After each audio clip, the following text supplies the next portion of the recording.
PTCorner!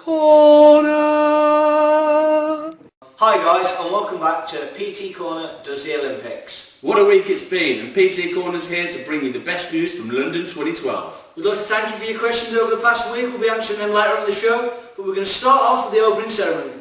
Well, London 2012 had a lot to live up to after Beijing, but I really think we brought it home. What did you think, Super Cool? I thought the whole thing was brilliant, the way we brought it right from the Industrial Revolution all the way through. I was impressed with scenes with the Queen, James Bond and also Dizzy Rascal's performance.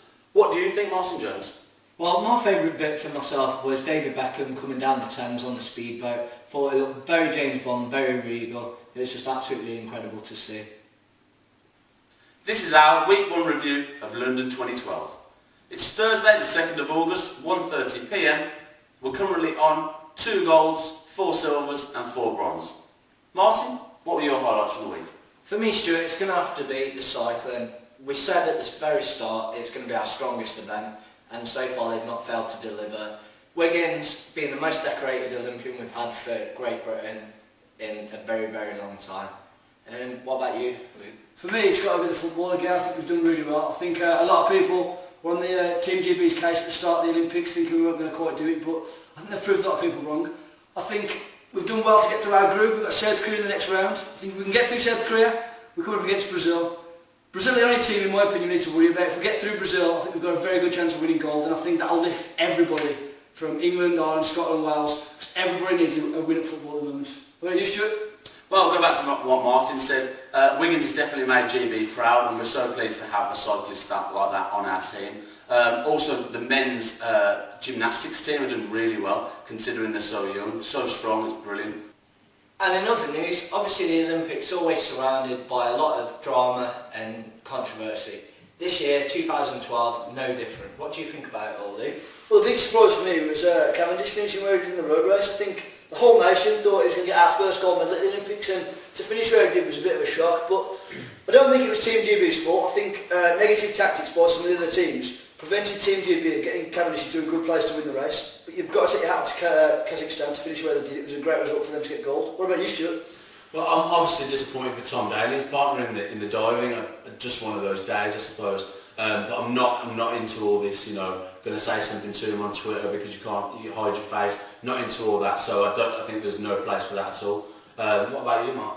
Yeah, speaking of no places for it, again, there's been some cheating in the Olympics. Again, we shouldn't have it. You're all professionals. You should just be able to go out there, perform to your best. It doesn't matter who you get seeded in. Obviously talking about badminton now. It's now time for PTQT, where we're going to address the questions asked by our fans. Our first question comes from Paul in Erlington. What should we do with all the tickets for all the empty seats in the arenas? Luke, do you want to start this? Well, for me, all I think we should do is I think we should just put them out on the ground in the ticket booths and say there's 200 tickets. The first 200 people that get there, so it's like first come first serve. If you get there, you get a ticket. If you knew tomorrow you could go down to London and get a ticket to the Olympics, potentially you'd go, of course you would. So I think you can add to the atmosphere of the ground anyway. But then would you go and you'd be risking it, wouldn't you? You'd be risking it, but I think at least even if you didn't get in, you'd spend time around the Olympic Village. You'd see the whole atmosphere. You'd get up, you get caught up in it. It'd be a good thing to attend. I mean, there's a lot of us that are not going to go near the Olympics, so at least it would get you to go down there and, like you say, you've got the potential of maybe seeing the Olympics, yeah. The way you are. Yeah, I think that's a good idea, or raffle it off to the highest bidder, like Luke says, first come first serve basis.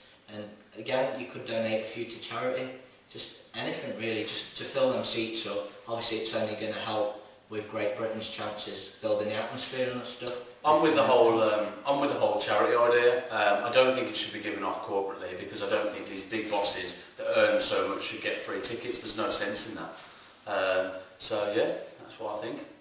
Okay, question number 2 comes from Charlotte in Tamworth. Do you think that we've underachieved in this year's Olympics? What about it, Stu?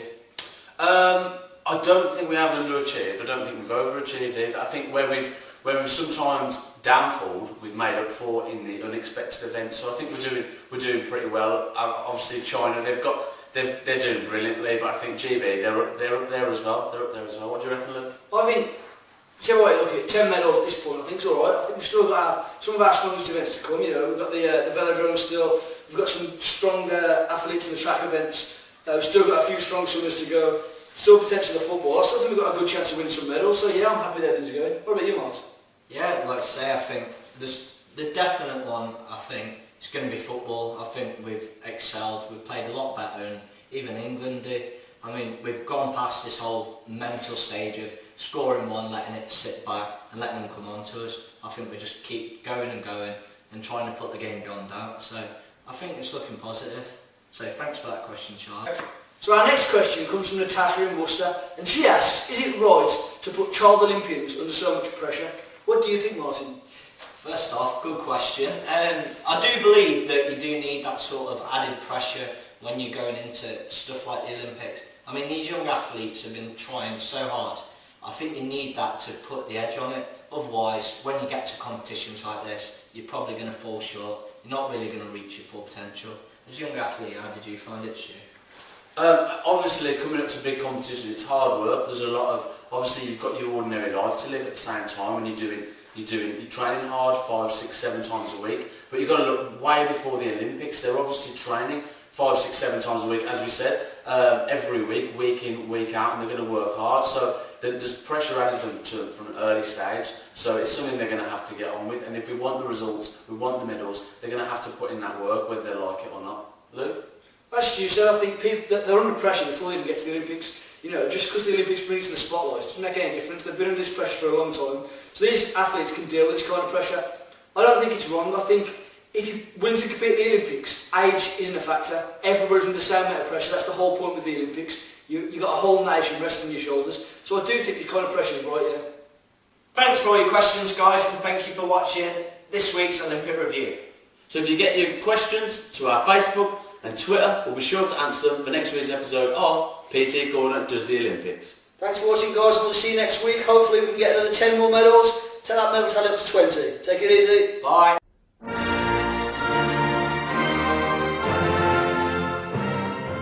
PTCorner.